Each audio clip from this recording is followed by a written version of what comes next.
வணக்கம் நண்பர்களே. இந்த வீடியோவில் படித்தால் மட்டும் போதுமா திரைப்படத்திற்கு குமுதம் எழுதிய விமர்சனத்தை பார்க்கலாம். படித்தால் மட்டும் போதுமா? போதாது. அதுபோல படம் எடுத்தால் மட்டும் போதுமா? பாம்பை எடுத்துக்கொள்ளுங்கள். படம் எடுக்கும் பாம்பு அத்துடன் நின்றுவிட முடிகிறதா? கொஞ்சம் சீர வேண்டியிருக்கின்றது. நாக்கை நீட்ட வேண்டியிருக்கிறது. மகுடி வாசிப்புக்கு தகுந்த மாதிரி ஆட வேண்டி உள்ளது. யாராவது அடிக்க வந்தால் கடித்து விட்டு ஓட வேண்டி இருக்கின்றது. அண்ணன் ராஜு பட்டதாரி, தம்பி படிக்காதவன். ஒருவருக்காக மற்றொருவர் பெண் பார்க்கிறார்கள். தம்பிக்கு நிச்சயிக்க இருந்த படிக்காத பெண்ணின் அழகில் மயங்கி அண்ணன் அவளையே மணக்க ஒரு மொட்டை கடிதத்தை தயார் செய்கிறான். பலன், படித்த பெண் படிக்காதவனை மணக்க நேரிடுகிறது. பட்டதாரி படிக்காத பெண்ணை மணந்து கொள்கிறான். அந்த ஆணவக்காரியை மட்டும் மணக்கவில்லை என்றால் படிப்பே இல்லாத கோபால் அடியோடு நடிப்பும் இல்லாதவனாக அல்லவா போய்விட்டிருப்பான். சிவாஜி கணேசனுக்கு அந்த பாத்திரம் மிக பொருத்தம் என்பது அவர் அண்ணனுக்கு பெண் பார்க்க போன போதே நன்கு வெளிப்படுகிறது. பட்டதாரி மீனாவை அவர் கேள்விகள் கேட்ட மாதிரியே போதுமே. அந்நியன் பிரிவில் நெகிழ்ந்து போகிற காட்சி சுலபமாக நம்ம நெகிழச் செய்து விடுகிறது.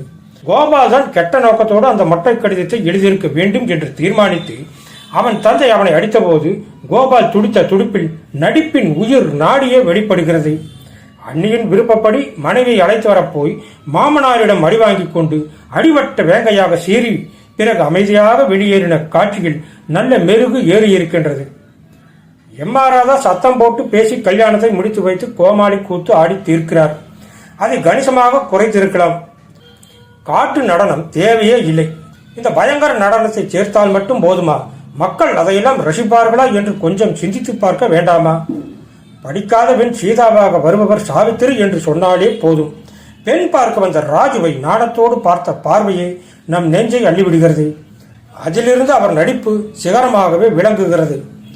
கணவன் சுடப்பட்ட பிறகு நீதிமன்றத்தில் சாட்சி கூறிவிட்டு சீதா அமைதியாக வெளியேறிவிட்டால் மட்டும் போதுமா? நம் நெஞ்சை விட்டு அவரால் வெளியேற முடியவில்லையே.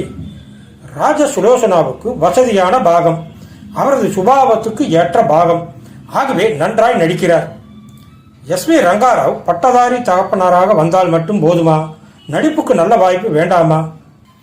எஸ்.வி. சகசரநாமம் ஜமீன்தாராக வந்து கம்பீரமாக பேசியதோடு நின்று விடாமல் கோபாலை அடித்து விரட்டி கதையையும் மேலே ஓட ஓட விரட்டியிருக்கிறார்.